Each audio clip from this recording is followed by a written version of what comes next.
My son had access to my savings account, and by the time I noticed, $38,500 was already gone. The money did not come back, and neither did the feeling that the account still belonged to me. If you stay with my story until the end and leave a comment with the city you're watching from, I'll know how far these quiet moments travel. I found out on an ordinary morning, the kind of morning that does not ask to be remembered. I was sitting at the small table by the window, the one I started using after my husband died because it was easier to clear, easier to sit down at, easier to stand up from when my knees were stiff. I had my bank statements spread out in front of me, not because I was worried, but because the paper copies had piled up and I told myself I should file them properly. I had been saying that for months. The account was the one I used for savings only. I rarely looked at it. It was not part of my weekly routine, like checking the checking account to see if the utilities had cleared or if the pharmacy charge had posted. This account sat quietly. It was meant to. It was built slowly, deposit by deposit. After my husband passed, when the house felt too quiet and I needed something steady to tend to, 15 years of small decisions, small sacrifices, small routines. I noticed the balance first, not the transactions. The number was wrong. I stared at it longer than I expected to, waiting for my eyes to adjust, as if it were a lighting issue or a printing error. I checked the page number. Then the account number. It was mine. I turned the page, then turned it back, then looked at the date printed at the top. I went through the transactions line by line, withdrawals, transfers, several of them. Not all at once, but close enough together that they felt connected. Like they belonged to the same intention. The amounts were not round. They were specific. Tuition-sized, I thought, though I did not know why that thought came so quickly. I added the numbers on a small calculator I kept in the drawer for bills.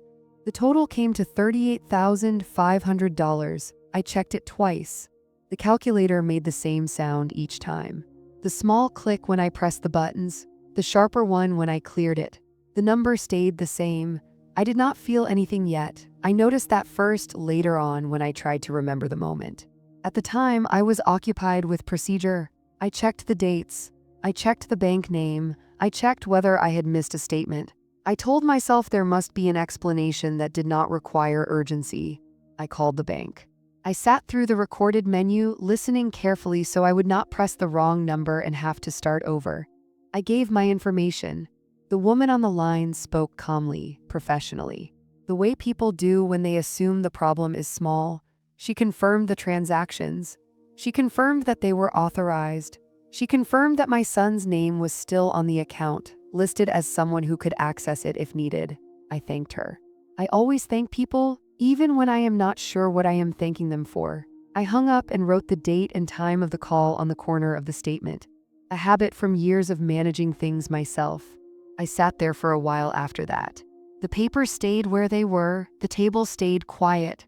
Outside, a car passed, then another. Nothing in the room reacted to the number I had just confirmed. I noticed the dust on the windowsill and made a note mentally to wipe it later. Later that afternoon, I checked the account again online, just to see if anything had changed. It had not. The balance was the same. The transactions were still there, listed plainly without apology or emphasis. I logged out and closed the laptop more carefully than usual.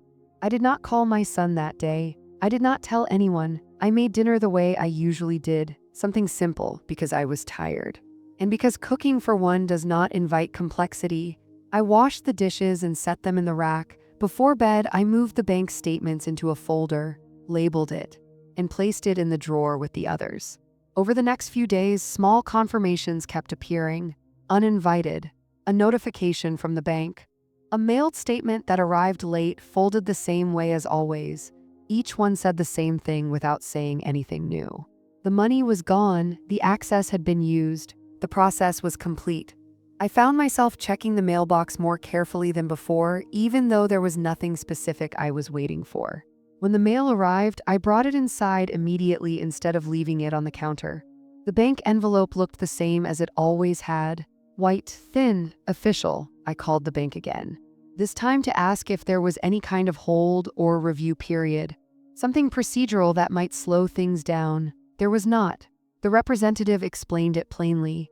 The account had been accessed by someone authorized. There was no error to correct. I wrote down her name this time, though I was not sure why. That night, I lay awake longer than usual, not thinking in sentences, just noticing the hum of the refrigerator, the way the house settled. The sound of my own breathing, which felt louder than it should have. I wondered briefly if I should have checked the account more often. Then I wondered why that thought felt so immediate. The next morning, I made coffee and poured it into the mug my son had given me years ago. The one with a city skyline on it from a trip he took for work. I had not noticed before that the handle was slightly loose. I turned it carefully in my hand so it would not wobble. I opened the folder again. I looked at the statements. I did not reread them closely. I just confirmed that they were still there, still accurate. Still mine in name, if not in balance. I placed the folder back in the drawer and closed it all the way this time, pushing until it stopped. When my son called later that week, the conversation stayed ordinary. He talked about work. He mentioned the kids' schedules. I listened. I responded in the places where a response was expected. I did not bring up the account. I noticed that I was careful not to pause too long, as if silence might invite a question I was not ready to answer. After the call, I checked the account again. It had become a quiet routine by then, not frantic, not obsessive, just confirmatory. The number remained unchanged. I told myself I was simply staying informed. I began to notice other small things. How often I said yes quickly when my son asked if something was okay. How I avoided mentioning money altogether, even in passing. When a bill came in higher than expected, I adjusted something else instead of thinking about the savings that had once buffered those moments. At the grocery store, I paused longer than usual in certain aisles. I did not buy anything extravagant before, but now I was more deliberate. I checked prices twice. I put one item back, then another. At the register, I watched the total climb and felt a quiet relief when it stayed under what I had estimated. None of this felt dramatic. It felt administrative, like a series of small recalibrations that did not require announcement. I told myself this was sensible, that it was what responsible people did when circumstances changed. I scheduled an appointment at the bank branch, thinking it might help to sit across from someone. The appointment was set for the following week. I wrote it on the calendar in pen, not pencil, then underlined it lightly. When the day came, I dressed neatly as I always did for appointments. I arrived 10 minutes early. The banker reviewed the account with me. He explained the same things I already knew. He pointed to the same transactions. He confirmed the same authorization. He asked if I had any questions. I said no. I thanked him and left. On the drive home, I noticed that I did not feel resolved, but I also did not feel confused. The loss felt settled in a way that surprised me, not accepted exactly, just placed, like a file returned to the cabinet even if it belonged somewhere else. That evening, I moved some money from checking to cover an upcoming expense. It went through immediately. The system worked as designed. I watched the confirmation screen until it disappeared, then closed the laptop. Before bed, I opened the drawer again and touched the folder without taking it out. I noticed the label was slightly crooked. I straightened it. At that point, I still did not think of what had happened as something that required a response. It felt like something that had already finished before I arrived. The procedures were complete. The numbers were final. What remained was not action, but adjustment. I did not yet understand what had shifted. I only knew that something had moved quietly out of reach, and that the systems around it behaved as if nothing unusual had occurred. When I turned off the light, I made a note to myself to review my accounts more regularly from now on. It felt like a reasonable conclusion to draw. Before the money left, the account life had a shape I trusted. It repeated itself without asking for attention.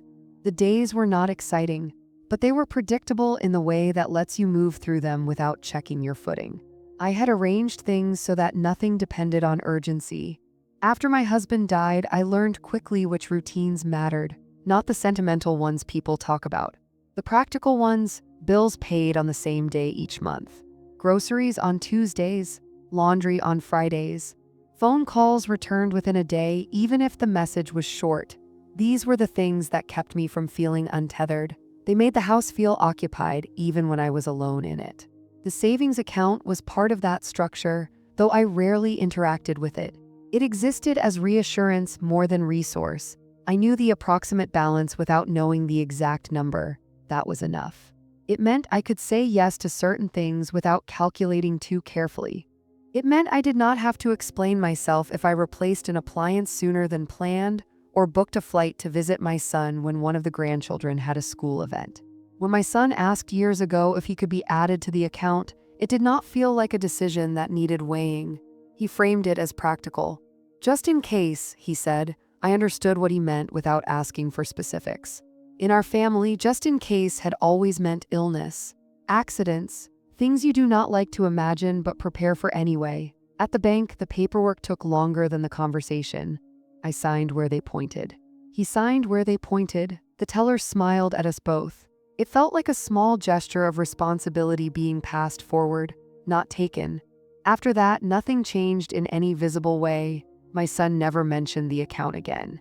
I never asked him about it. The balance continued to grow slowly. I made my deposits. The statements arrived. I filed them. When my son visited, we talked about ordinary things, work stress, his wife's schedule. The children's activities. Money came up only in general terms, the way it does when people are tired, complaints about prices. A brief mention of tuition costs said more as an observation than a request. I listened. I nodded. I did not feel implicated. I liked that my role with my adult children had settled into something light. I was not consulted on every decision. I was not leaned on for constant help.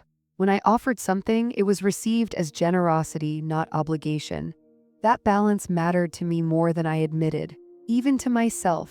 There were moments, looking back now, that stand out only because they were so unremarkable at the time. A conversation where my son joked about how fast the kids were growing and how expensive everything was getting.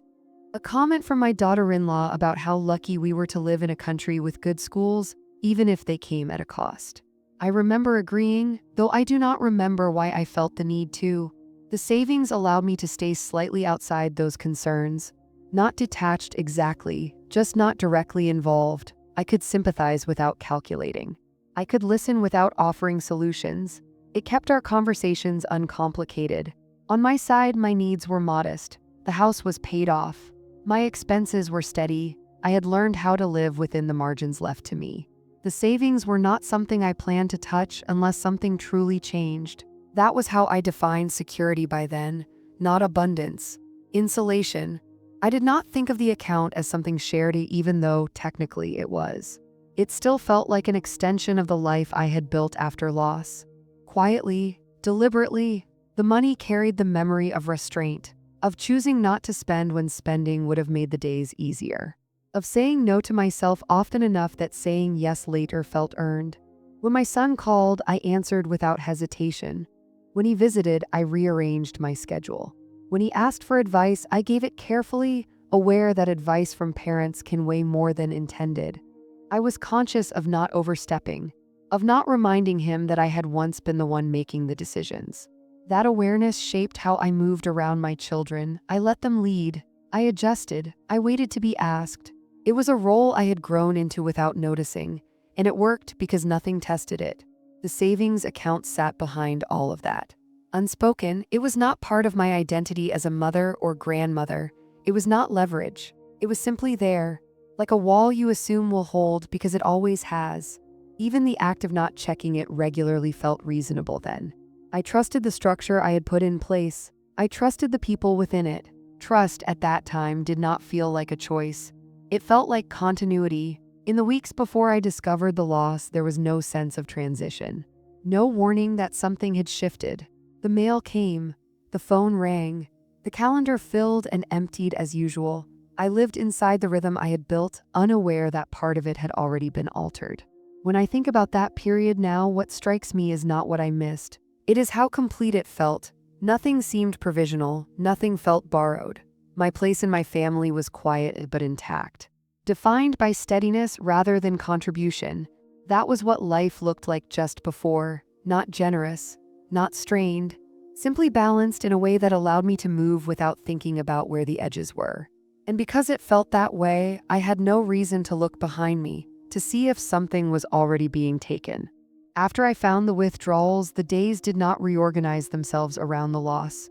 They stayed in place and asked me to adapt quietly, again and again. The first repetition came with the mail. The next statement arrived, then another. Each one carried the same balance at the top, unchanged except for interest that barely registered. I opened them, I glanced, I filed them. The act became procedural, almost ceremonial. Open, confirm, file, nothing to resolve. I told myself that this was simply what knowing looked like. When bills arrived, I paid them the same way I always had. But I noticed the order had shifted. I used to move through them without thinking, knowing the savings existed behind everything else. Now I paused before each one, not because I could not pay, but because I wanted to confirm that I should pay it now rather than later. The distinction was subtle, but it repeated. I checked the account online every few days, not daily. That would have felt excessive. Every few days felt responsible. Each time the information was the same. The transactions stayed where they were. The balance stayed low enough to register as absence rather than number. I did not expect anything different, but I looked anyway. My son called regularly, as he always had. The calls did not change in frequency or tone. We spoke about the same things: his work, the children's schedules. Small frustrations, minor successes. I listened. I responded. I ended the calls without feeling unsettled during them.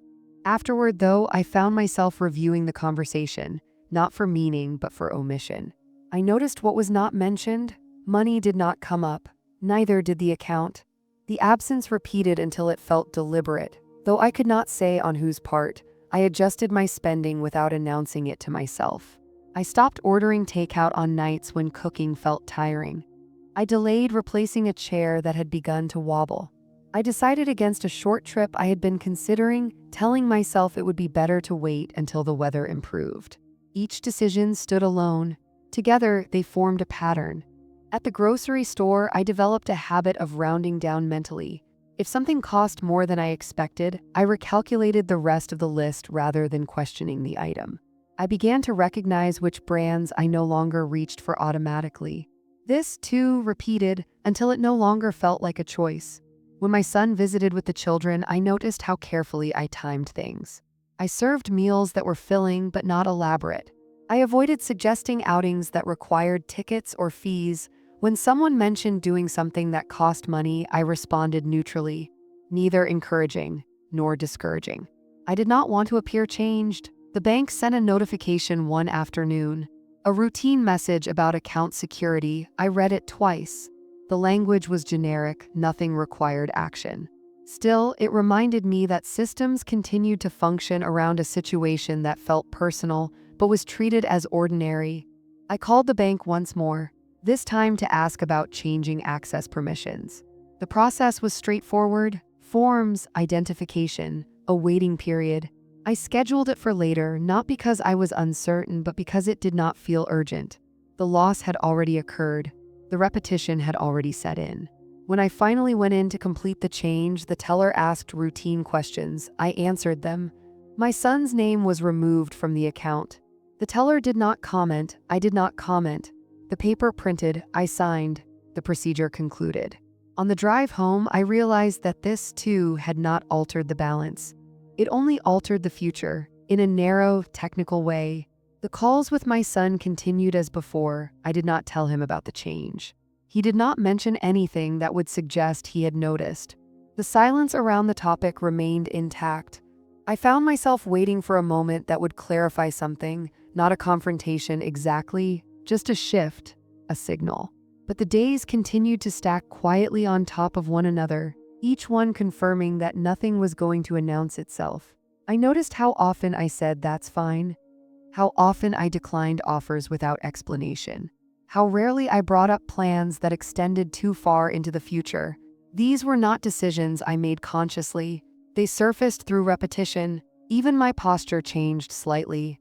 I sat more carefully. I moved through rooms with less excess motion.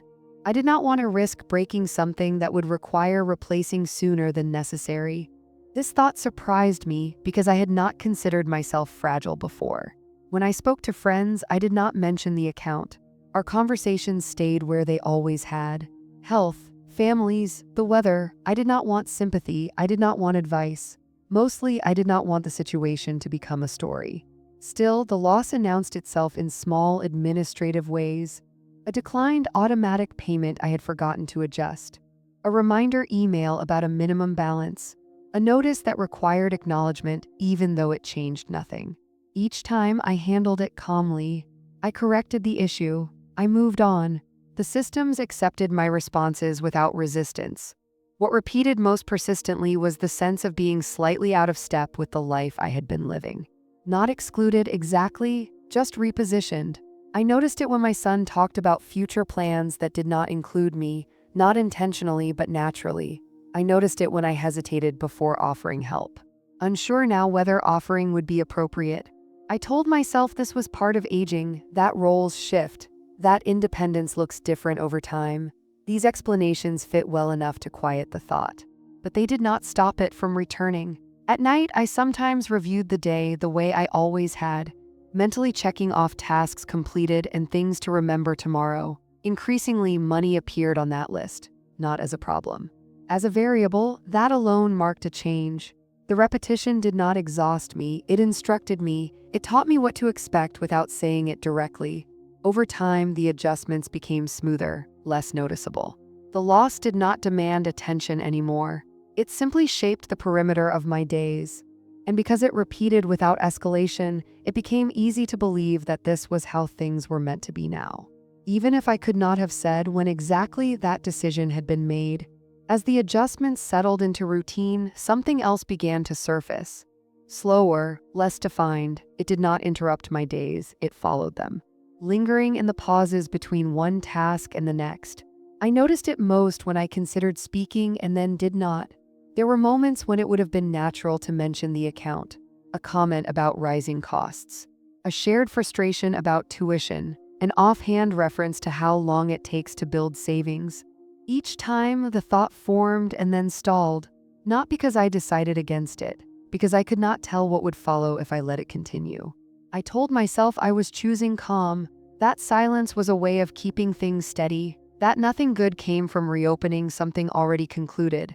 These explanations sounded sensible, and I accepted them without much resistance. Still, the hesitation repeated. When my son spoke about his children's future, college plans, possibilities, I listened closely, aware of how carefully I positioned my responses. I encouraged without offering.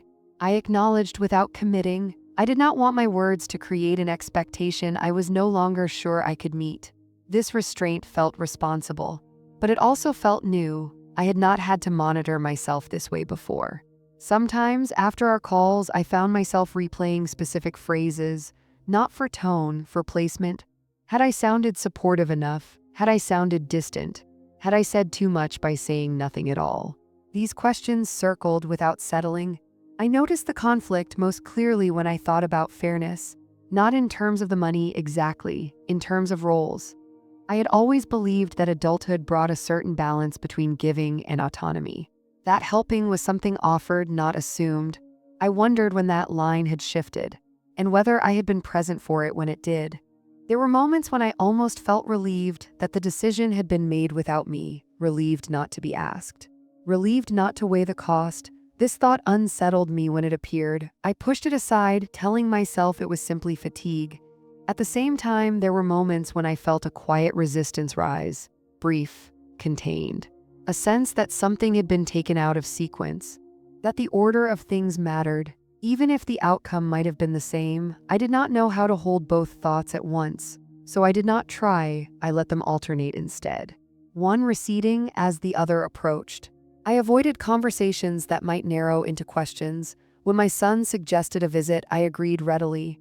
But I planned it carefully, setting boundaries that would not need explanation. I chose dates that worked easily for me. I declined extending the stay, citing routine rather than preference.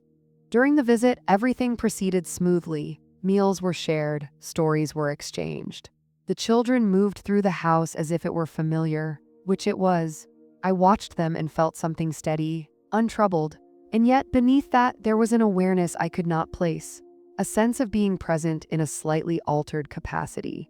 When they left, I tidied up immediately, returning the house to its usual order. I did not want the visit to linger physically any longer than it had to. That choice surprised me later when I thought about it. In quieter moments, I asked myself what I was protecting. The answer was not clear. My independence, perhaps, my sense of authorship over my own life, or simply the version of myself that had existed before I needed to recalibrate. I resisted framing the situation as a problem between me and my son. That felt too direct, too simplistic. The conflict did not sit comfortably in that shape. It felt more internal than relational. Though it was anchored in something tangible, I began to sense that whatever had shifted was not waiting to be discussed. It had already integrated itself into the structure of our interactions. Naming it now would not return things to their previous state.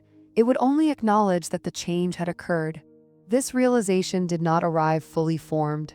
It emerged through repetition, through the accumulation of small hesitations and quiet adjustments, through the growing awareness that I was managing something unseen, something that did not require explanation to exist. I told myself that this, too, was part of maintaining peace.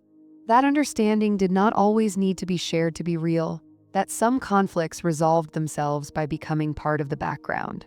And yet, even as I accepted this, I noticed how carefully I measured my words, my offers, my expectations.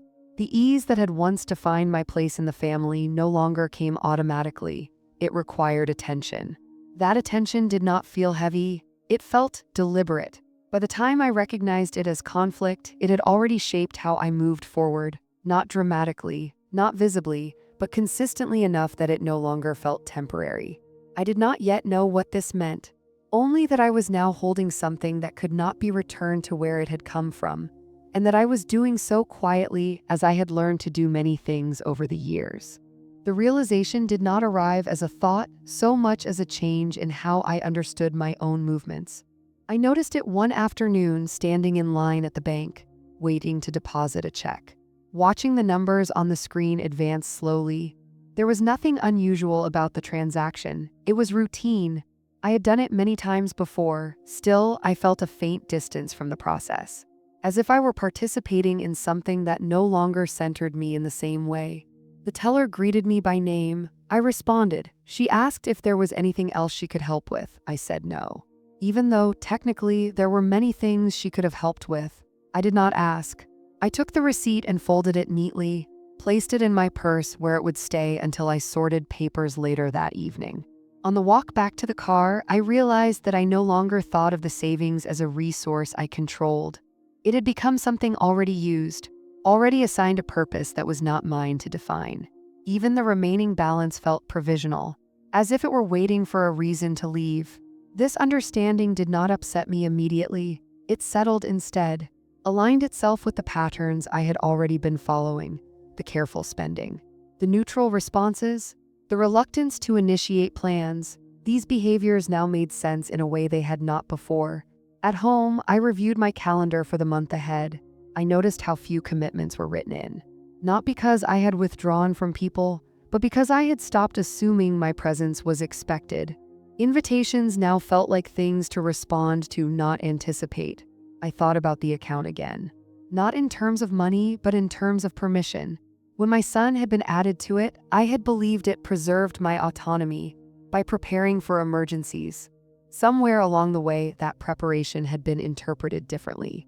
The account had become accessible, and with that access came an unspoken decision about who determined when just in case had arrived. This was the part I had not understood before, not that the money was gone, but that the decision to use it had not required my participation. The system had allowed it. The relationship had allowed it, and I had accepted that allowance without recognizing what it meant. I sat at the table by the window again, the same one where I had first seen the balance change. The light was different this time, lower, softer. I opened the folder and looked at the statements, not to confirm the loss, to see the sequence. The withdrawals were dated, ordered, purposeful. I noticed that none of the transactions were marked as urgent. They had not been rushed. They had been planned.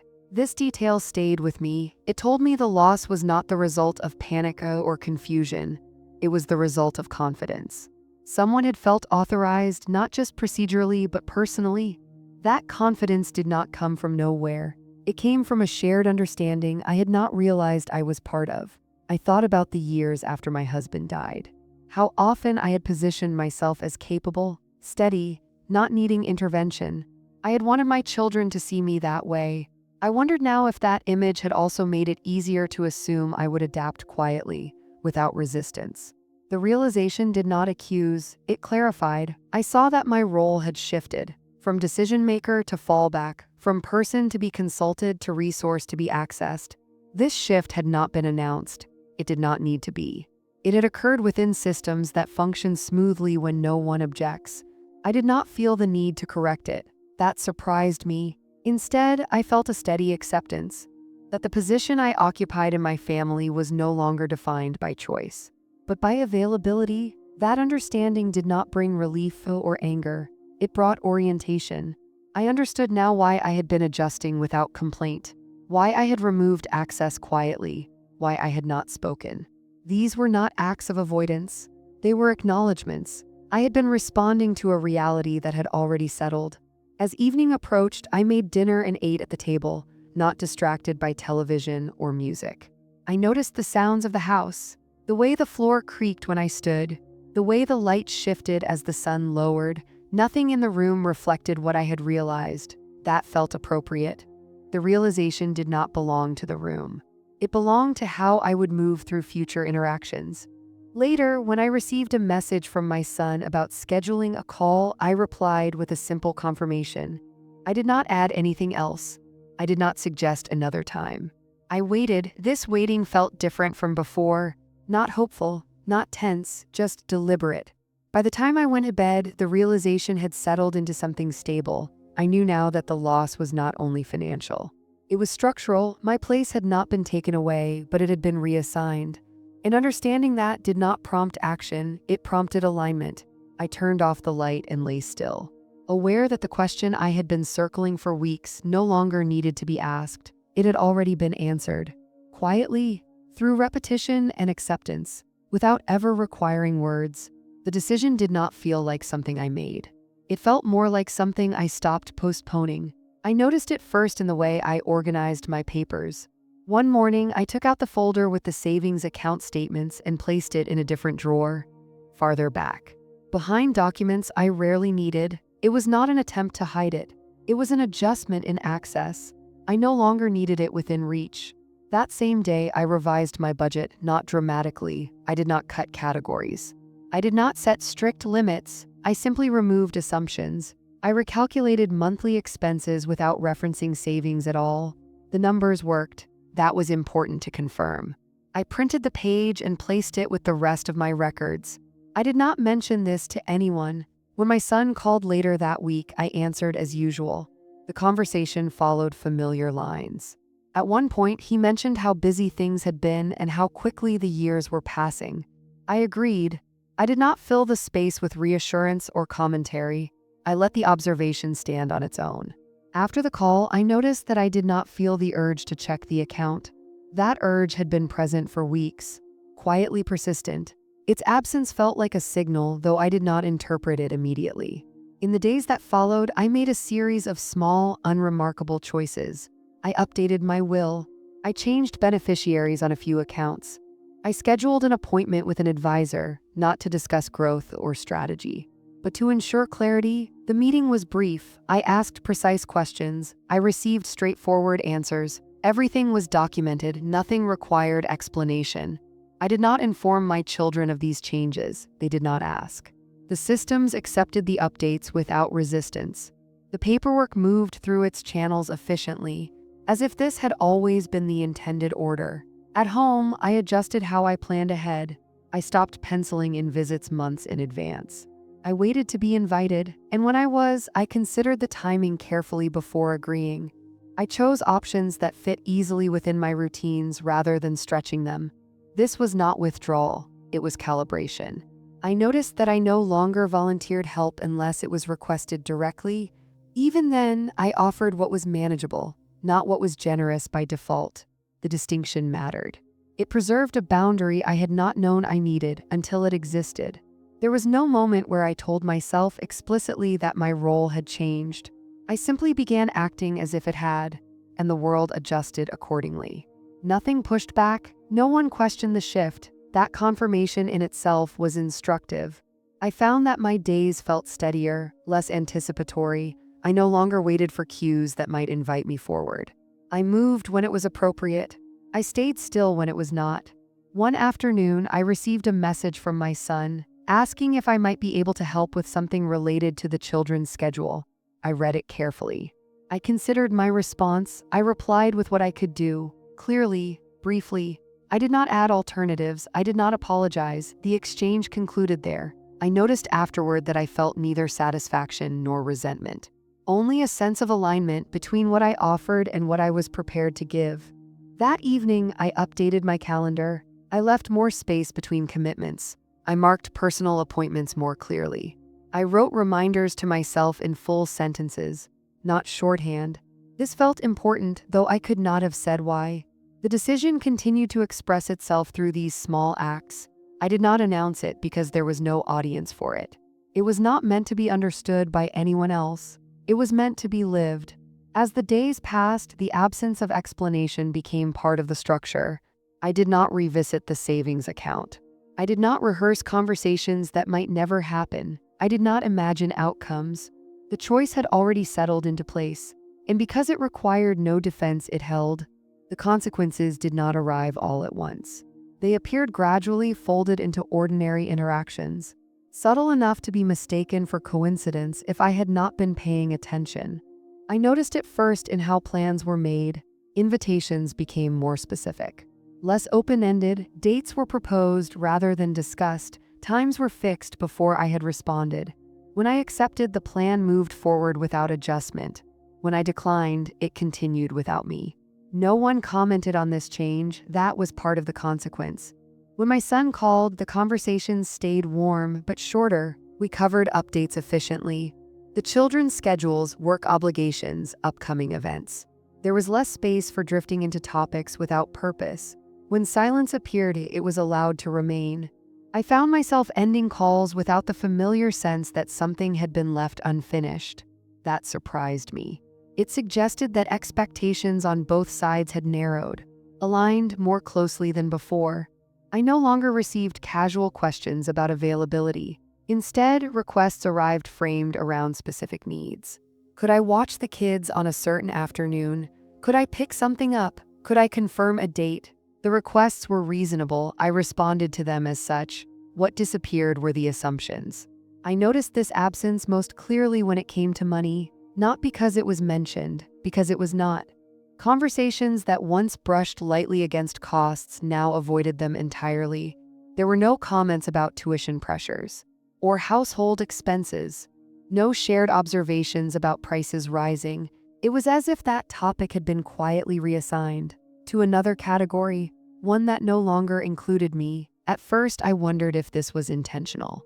Then I realized it did not matter. The effect was the same. During family gatherings, my position shifted in small, almost invisible ways. I was no longer consulted about logistics unless it involved my direct participation. Decisions were made quickly, efficiently, without looking to me for confirmation. I observed more than I contributed, not because I was excluded. Because the flow no longer passed through me, I adjusted my behavior accordingly. I waited to be asked. I spoke when there was space. I did not offer suggestions unless they were solicited. This restraint was noticed, I think, though no one acknowledged it. One afternoon, while visiting, I overheard my son and his wife discussing plans for the next year. I was in the room, but not part of the conversation. This was not unusual. What was new was my reaction. I did not feel the need to insert myself. I listened, noted the details, then returned to my book when they moved on. Later, when one of the children asked me a question about school, I answered fully, attentively. My role with them remained intact. That continuity mattered. It told me the shift had boundaries. The consequences extended beyond family. Friends noticed changes too, though they could not have named them. I declined invitations more often. I chose gatherings that fit easily into my routines. I left earlier. When asked why, I gave simple answers. I began to spend more time alone, not out of withdrawal, because the time felt unclaimed. I used it deliberately, reading, walking, organizing. These activities did not replace anything. They filled space that had quietly opened. There were moments when the implications of my decision became clearer.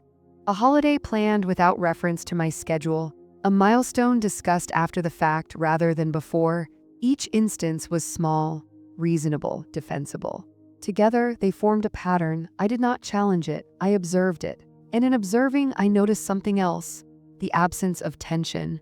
The careful calibration I had been maintaining no longer required effort. The boundaries I had set without announcement were being respected, not because they were understood, because they were consistent. I was no longer adjusting to preserve a role that had already changed. I was inhabiting the one that remained. This role came with fewer expectations and fewer assumptions. It was quieter, more contained. It required less negotiation. That was the consequence I had not anticipated. By the time I recognized it, it had already settled into place, as unremarkable and as permanent as the procedures that had set everything in motion. After everything had settled into its new order, life did not feel smaller. It felt more contained. The days moved forward without interruption. Mornings arrived on time. Evenings closed themselves without needing review. I kept my routines. I adjusted them when necessary. Nothing required explanation, not even to myself. I noticed that I no longer revisited the savings account in my thoughts. It existed, technically, but it no longer framed decisions. I lived within what was present, what was accessible. This gave my days a certain clarity. Limits were known, expectations were narrow. The uncertainty that had followed the loss faded. Not because it was resolved, but because it no longer needed attention. My relationship with my son remained intact, though its shape was different. We spoke regularly, we shared information, we exchanged care in appropriate measures. What we did not do was assume. That absence created a steadiness I had not expected. There were no conversations about the past, no references to what had changed. The silence around it was complete. And in that completeness, it became clear that nothing further would be addressed. The family moved forward along lines that had already been drawn. I found that I trusted myself more in this quieter arrangement. I did not wait to be included. I responded when included. I no longer positioned myself as a reserve, waiting to be accessed if needed. I occupied my own time fully. When decisions arose, I made them without considering how they might be perceived. This was new, not because I had sought independence, but because I no longer felt responsible for outcomes beyond my control. The aftermath did not feel like closure. It felt like continuation, under revised terms. On holidays, I attended when invited. When plans were made without me, I noticed and adjusted. The noticing no longer carried weight. It was informational, not interpretive. I marked dates. I planned my own days accordingly. There were moments, occasionally, when I caught a glimpse of the life I had assumed would unfold differently. A future where resources were shared through conversation rather than process, where decisions passed through dialogue rather than systems. These thoughts appeared briefly, then passed. What remained was a steady sense of dignity. Not the kind that demands recognition, the kind that comes from alignment. My actions matched my understanding. My understanding matched my limits. I had not regained what was lost. I had reorganized around its absence. In this aftermath, I did not feel reconciled. I felt oriented. That was enough.